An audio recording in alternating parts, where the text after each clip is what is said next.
ஓம் ஸ்ரீ குருப்பியோ நமः. தென்னாருடைய பிரிவா போற்றி, நாட்டவர்க்கும் இறைவா போற்றி, சர்வஜா சர்வவியாபி பிரிவா சரணம், மாய பிறப்பருக்கும் மகா பிரிவாடி போற்றி. ஓம் ஸ்ரீ மகாமகணபதகே நமः. ஸ்ரீ சந்திரசேகராமிருதம் அமிர்ததாரை 117. தெய்வத்தின் குரல் 3ஆம் பாகம். அதிகாரம் வைதிக மத அம்சங்கள். தலைப்பு ஆயுர்வேதம். இன்றைய உபதலைப்பு சஸ்திர சிகிச்சை. ஆபரேஷன், சர்ஜரி என்பது செய்து கொள்ள வேண்டிய வியாதி என்றால் இப்போது இங்கிலீஷ் வைத்தியத்துக்குத்தான் போக வேண்டும் என்று ஆகிவிட்டது. இது இப்போதைய நிலையில் தவிர்க்க முடியாததுதான். ரொம்பவும் ஆச்சாரம் பார்க்கிறவர்கள் கூட கேட்ராக்ட் மாதிரி ஏற்பட்டால் இங்கிலீஷ் வைத்திய முறையில் ஆபரேஷன் தான் பண்ணிக்கொள்ள வேண்டியிருக்கிறது.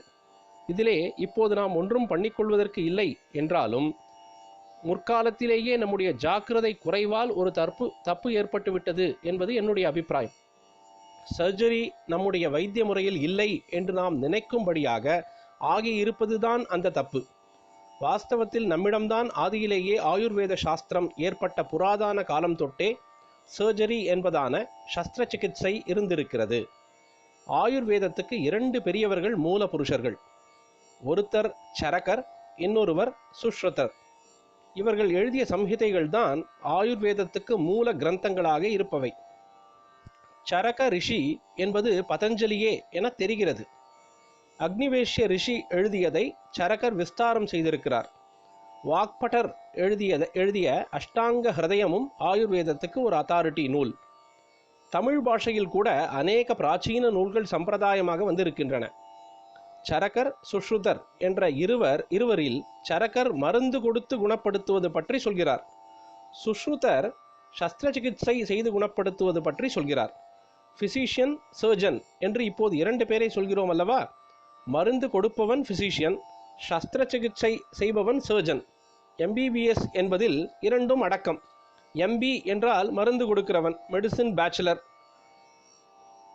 BS என்றால் ஆபரேஷன் பண்ணுகிறவன், பேச்சுலர் ஆஃப் சர்ஜரி. ஆயுர்வேதத்தை நாம் ஜாக்கிரதையாக பூர்ண ரூபத்தில் காப்பாற்றி வந்திருந்தால் ஆயுர்வேத வைத்தியர்கள் கூட MBBS காரர்கள் மாதிரி மருந்து கொடுப்பதோடு கூட சஸ்திர சிகிச்சை செய்வதிலும் திறமை படைத்தவர்களாக ஆகியிருப்பார்கள்.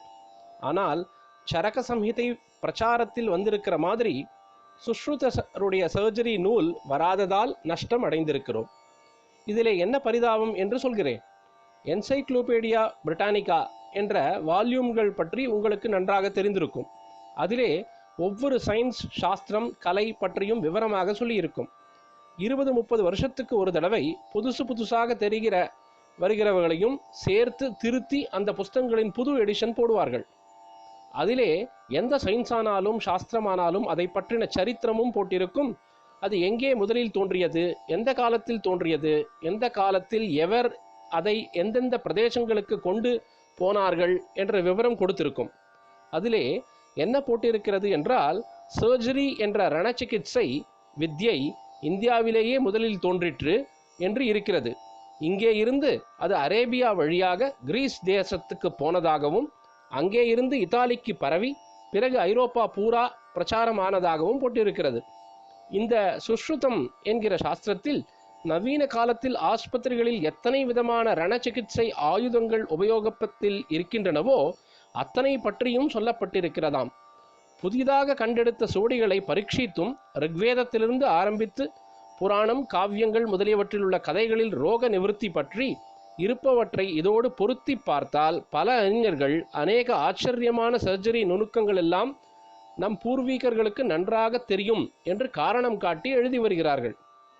ரிக்வேதத்தில் வீராங்கனையாக இருந்த ஒரு ராணிக்கு, பின்குறிப்பு, கேலன் என்ற மன்னனின் மனைவியான விஷ்பலா, யுத்தத்தில் கால் போய் அதற்கு பதில் அஸ்வினி தேவர்கள் என்ற தேவ வைத்தியர்கள் இரும்பு கால் வைத்ததாக வருகிறது. வால்மீகி ராமாயணத்தில் கூட அகல்யிடம் தப்பாக நடந்து கொண்ட இந்திரனுக்கு இந்திரியம் போய்விட்டதாகவும் அதற்கு பதில் ஆட்டின் இந்திரியத்தை பொருத்தினார்கள் என்றும் வருகிறது. ஷ்யவனர், யயாதி முதலியவர்கள் வயோதிகம் போய் யவ்வனம் அடைந்ததாக மகாபாரதத்தில் வருகிறது. இப்படி இருக்கும் அநேகம் கதைகளை வைத்திய சாஸ்திரங்களில் சொல்லியிருப்பவற்றோடு சேர்த்து நன்றாக ஆராய்ச்சி பண்ணி பார்த்ததில் இவையெல்லாம் கற்பனையே இல்லை, நிஜமாகவே நடந்திருக்க வேண்டும். ஏனென்றால் வைத்திய சாஸ்திரங்களில் நமக்கு கிடைத்திருப்பதில் தெளிவாகவும் நுட்பமாகவும் சொல்லி இருக்கிறவற்றிலிருந்து அந்த காலத்திலேயே ஆர்டிஃபிஷியல் லிம்ப் சர்ஜரி, டிரான்ஸ்பிளான்டேஷன், காயகல்பம் என்ற பெயரில் ரிஜுவனேஷன் எல்லாம் செய்யப்பட்டிருக்க வேண்டும் என்று ரிசர்ச் ஸ்காலர்கள் எழுதுகிறார்கள். செப்டிக் ஆகாமல் தடுப்பது சர்ஜரியில் ரொம்ப முக்கியம். ஆபரேஷன் போது வலி தெரியாமல் மயக்க நிலை மாதிரி இருப்பது கூட முக்கியம். இந்த இரண்டும் கூட பூர்வ காலத்திலேயே தக்கபடி செய்யப்பட்டு வந்தன என்று காட்டியிருக்கிறார்கள். வாளால் அறுத்துச் சுடினும் வைத்தியனிடம் நோயாளி மனஸ்தாபப்படாத மாதிரி பகவான் எத்தனை சோதித்து கஷ்டப்படுத்தினாலும் அவனிடம் தனக்கு உள்ள பிரேமை போக மாட்டேன் என்கிறது என்று குலசேகர ஆழ்வார் கூட பாடியிருக்கிறார். இங்கே வாளால் அறுப்பதுதான் சர்ஜரி, அப்புறம் அதை சுடுவது என்பது அது செப்டிக் ஆகாமல் காட்டரைஸ் பண்ணுவது. இத்தனை இருந்தும் ஏதோ கட்டி ராஜபிளவை என்றால் அறுப்பது தவிர பிற்காலத்தில் ஆயுர்வேதத்தில் சஸ்திர சிகிச்சை ஏன் நஷ்டமாக விட்டது என்றால் 2 காரணம் எனக்கு தோன்றுகிறது. என்ன இருந்தாலும் ஆபரேஷன் என்பது ஆபத்து தானே. அதனால் பின்னால் பாதகமான விளைவுகள், ஆஃப்டர் எஃபெக்ட்ஸ் ஏற்படுவதும் அதிகம். எனவே கன்றுக்குட்டிகள் கையில் கத்தியை கொடுப்பதாகவும் எடுத்ததற்கெல்லாம் இந்த காலத்தில் இங்கிலீஷ் வைத்தியத்தில் நடப்பது போல் அறுப்பது கிழிப்பதாக ஆகிவிடக்கூடாதே என்று மிகவும் ஜாக்கிரதை பண்ணி சில பேருக்கு மட்டும் கற்றுக் கொடுத்ததிலேயே நாளாவட்டத்தில் இதை வெகுவாக இழக்கும்படியாக ஆகியிருக்கலாம். இன்னொரு காரணம், அப்போது வைத்தியர்கள் நல்ல அனுஷ்டாதாக்களாக இருந்த, நல்ல தப்போபலம் பெற்றவர்களாக இருந்ததால் அவர்களுக்கு ஹிமாச்சலம், பொதிகை மாதிரி எந்த மலையில் எந்த பொந்தில் என்ன மூலிகை இருந்தாலும் தெரிந்திருந்திருக்கிறது. எத்தனை கொடிய வியாதியானாலும் ஆழமான விரணமானாலும் அதை குணம் செய்யவும் மூலிகையே போதுமானது என்று அவர்களுக்கு தெரிந்திருக்கிறது. சைன்யமெல்லாம் பிரக்ஞை போய் கிடந்தபோது ஆஞ்சநேய சுவாமி சஞ்சீவி பர்வதத்தை கொண்டு வந்தார் அல்லவா, அந்த மூலிகையின் காற்று பற்ற மாத்திரத்திலேயே சேனை புது பலத்தோடு எழுந்து விட்டது என்று படிக்கிறோம் அல்லவா. இப்படி மூலிகை வைத்தியத்தால் சௌக்கியமாகவே எதையும் ஸ்வஸ்தம் செய்துவிடத் தெரிந்திருந்ததால் ஆயுதத்தை போட்டு வெட்டி குடைந்து சஸ்திர சிகிச்சை செய்வதை அவ்வளவாக மேற்கொள்ளாமல் இருந்து இதனால் நாளாவட்டத்தில் அதை மறந்துவிடும்படி ஆகியிருக்கலாம் என்றும் தோன்றுகிறது. மருந்து சாப்பிடுவது, ஆபரேஷன் என்ற 2 மாத்திரமின்றி இன்னும் அநேக சிகிச்சை முறைகளும் ஆயுர்வேதத்தில் சொல்லப்பட்டிருக்கின்றன. லேபம் என்று ஒன்று, ஆயின்மெண்ட் பூசுவது, பிளாஸ்டர் போடுவது எல்லாம் லேபம்தான். மலையாள வைத்தியத்தில் இவை பின்பற்றப்படுகின்றன. வமனம் என்பது வாந்தி பண்ண வைத்து குணம் செய்வது. விரேச்சனம் என்பது இதே மாதிரி பேதியாக வைப்பது. ஸ்வேதனம் என்பது வியர்த்து கொட்ட பண்ணி அதன் மூலம் துர்நீர் வெளியே போக செய்வது. ஸ்நேகனம் என்பது எண்ணெயை தேய்த்து மயிர்கால் வழியாக உள்ளுக்குள் மருந்தை இறக்குவது. இதுவும் மலையாள வைத்தியத்தில் நிறைய காணப்படுகிறது. உள்ளே இருக்கும் கெடுதலை வெளியிலே கொண்டு வருவதற்காக ஆயுர்வேதத்தில் உள்ள பஞ்சகர்மம் என்ற 5 சிகிச்சை முறைகளில் வமனம், விரேச்சனம் தவிர நஷ்யம் என்பது மூக்காலே தும்ம வைத்து தோஷத்தை வெளிவர செய்வது, அனுவாசனம், நிரூகம் என்ற 2ம் இருவிதமான எனிமா. கண்ணுக்கு தெரிகிற ரோகம் மாத்திரமின்றி குடல், மூளை இவற்றின் உள்ளுக்குள்ளே இருப்பது தோல், எலும்பு, நரம்பு, இரத்தம், பிளட் பிரஷர், டயாபெட்டிஸ், மனோவியாதி என்று கணக்கில்லாமல் உள்ள அத்தனையையும் டயக்னோஸ் பண்ணி மருந்து தருவதற்கு கூட ஆயுர்வேதத்தில் வழி சொல்லி இருக்கிறது. இப்போது ஆயுர்வேதம் என்றால் முக்கியமாக ஓஷதி என்கிற மூலிகை, அடுத்தபடியாக ரசவர்க்கம் என்கிற தாதுக்கள், மினரல் என்று சொல்லக்கூடியவை ஆகியவற்றால் செய்யும் மருந்துதான் என்றே நாம் நினைக்கிறோம். மரம், செடி, கொடி எல்லாமே ஓஷதி வர்க்கத்தில் வந்துவிடும். கந்தகம், பாஷாணம், லோகங்கள் முதலியவை ரசவர்க்கம். காயகல்பம் என்றால் சரீரத்தை அழியாமல் பண்ணிக்கொள்வது என்று கேள்விப்படுகிறோம். இப்படி சிரஞ்சீவியானவர்கள் எவரும் இல்லை என்பது பிரத்யக்ஷம்.